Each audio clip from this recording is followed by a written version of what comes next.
Howdy folks, I'm the Partisan Ranger, and today will hopefully be a short topic. Yes, oh my goodness, I love you too. Today, we're talking about the difference between a guerrilla army and an insurgency.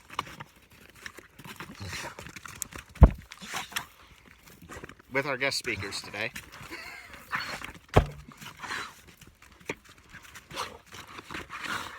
So, the main difference is really what motivates the two armies.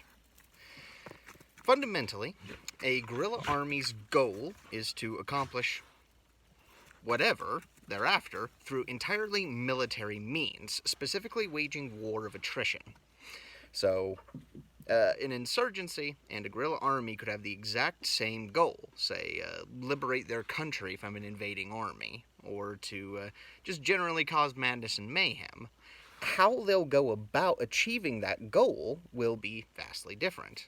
Now, as I said, guerrilla armies are mostly attrition-focused, whereas an insurgency is entirely politically focused. Most of their decisions will be focused around the idea of what will cause the most havoc in the civilian populations, what will cause outcry, what will cause political change through whatever force they deem is necessary. Now, the finest way to illustrate the difference between a guerrilla army and an insurgency is the difference between the original IRA that fought under the command of Michael Collins during the Irish War of Independence and that of the Provisional IRA from what is known as the Troubles in Ireland. Because, simply put, the IRA was a guerrilla army. The Provisional IRA was an insurgency. One liberated their country. The other just blew some shit up from time to time and generally kept civilians in a state of panic and soldiers not really as much so. And in a way, both had very much the same goal, liberate Ireland. Of course, the Provisionals had less of an Ireland to liberate, which should have made their job easier. But they just made life hard for themselves because, very simply put, they were unwilling to do what the originals were. The original IRA conducted war in what most people would call a brutal fashion. And it was brutal, but it was effective, and that's what mattered most. When the IRA got together to form a plan, we're going to do X, Y, and Z. If X, Y, and Z did not result in dead British soldiers, it was a bad plan, and they ditched it. And it was really that simple. Someone pitches the idea, hey, should we get spies in the building where they have all the intelligence agencies stationed that are spying on our communications and try and, learn who these people are and, maybe get some troop movement information? That was a good plan. Why? Because that information would result, later on down the road, in dead British soldiers. That's all that mattered to the original IRA, because the entire purpose of the war was to gain Ireland's independence by any means necessary, and the means necessary was bleed the British Army dry until they stopped sending soldiers to Ireland. The Provisional IRA, on the other hand, in rather classic insurgency fashion, rather scorned open battle.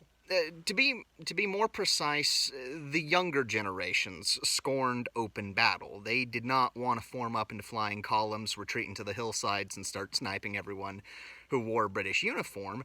Rather, instead, they focused entirely on taking and holding urban centers, even if it just meant they were holding it through reigns of terror and, sending letter bombs and car bombs and blowing up Australian teenagers who were just visiting in London, The point is, their methods didn't work because their thinking was flawed.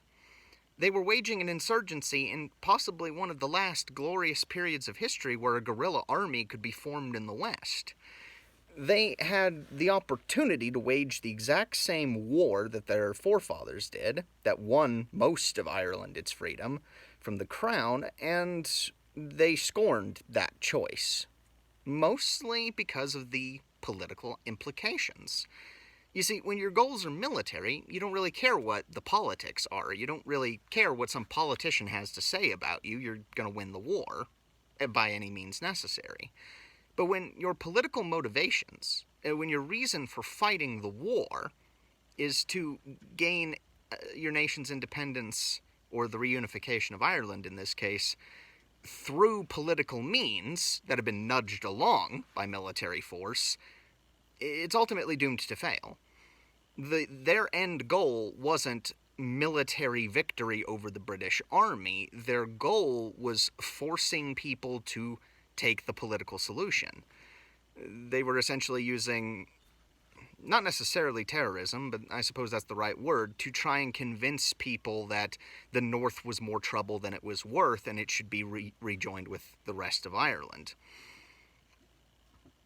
And it failed, miserably, simply because they weren't trying to fight a real war, and so they weren't trying to be a real army.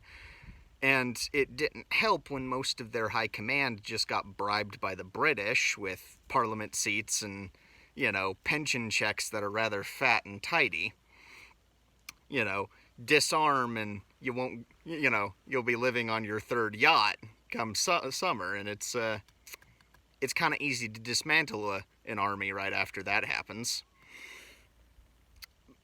And in a way, it's rather tragic that the Provos had to fail because they were an insurgency, simply because there was a lot of conviction in that cause. There are a lot of...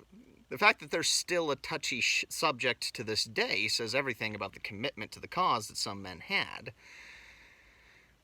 But at the end of the day, they failed because they weren't a guerrilla army. They weren't waging the kind of war that was necessary at the time. To throw another comparison that's rather familiar is the Vietnam War that the United States entered.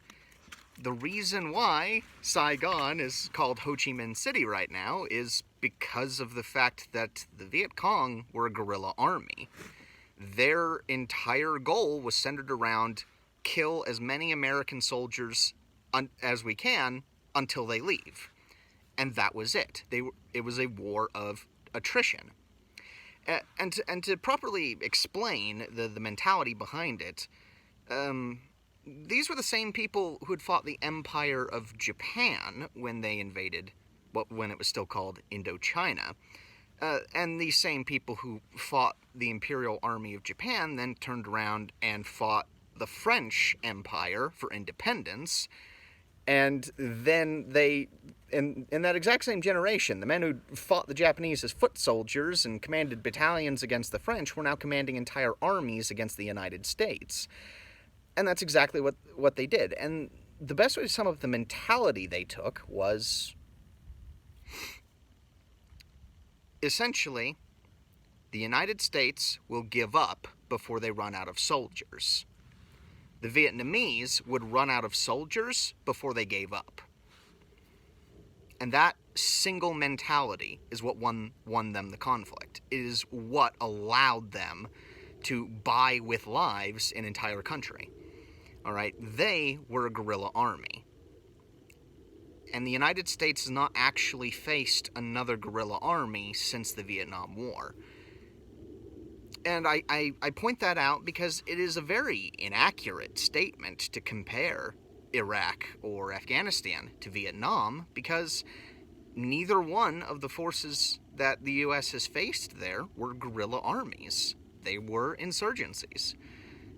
They are the guys who plant, IEDs on the sides of roads that detonate when any vehicle passes over, and they end up killing more of their own people than they do of their enemies.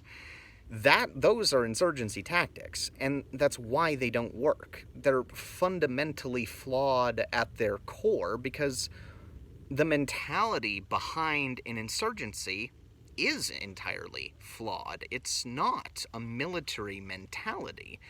It is entirely reliant on fear, intimidation, and the want for political change, for political legitimacy. Insurgencies are usually the kinds of people who, when they dream of proudly rolling into the capital city, being hailed as heroes, they want the people to think that their government is legitimate, that their rule over those people is a legitimate one. A guerrilla army doesn't care about that. A guerrilla army just wants to win the war, and if they've already won the war, then it doesn't matter if the people they're ruling think their government is legitimate or not, because who are they to do anything about it? They won. It's over. And if someone else wants to start a war over it, they'll just go back to what they were doing before they were in power. That's why guerrilla armies are so notoriously hard to defeat, and why, ironically, insurgencies are so difficult to stamp out, even as ineffective as they are. It's because in both cases, they breed the mentality that, well, I guess if it doesn't work, we'll just keep trying. Because at that point in your life, what else are you going to do?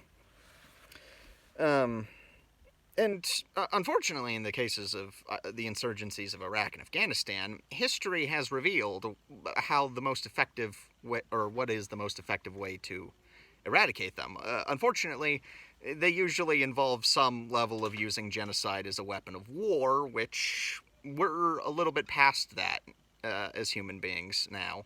At least, we should hope. But, that's the difference. To briefly sum up, insurgencies are motivated politically. Guerrilla armies are motivated militarily.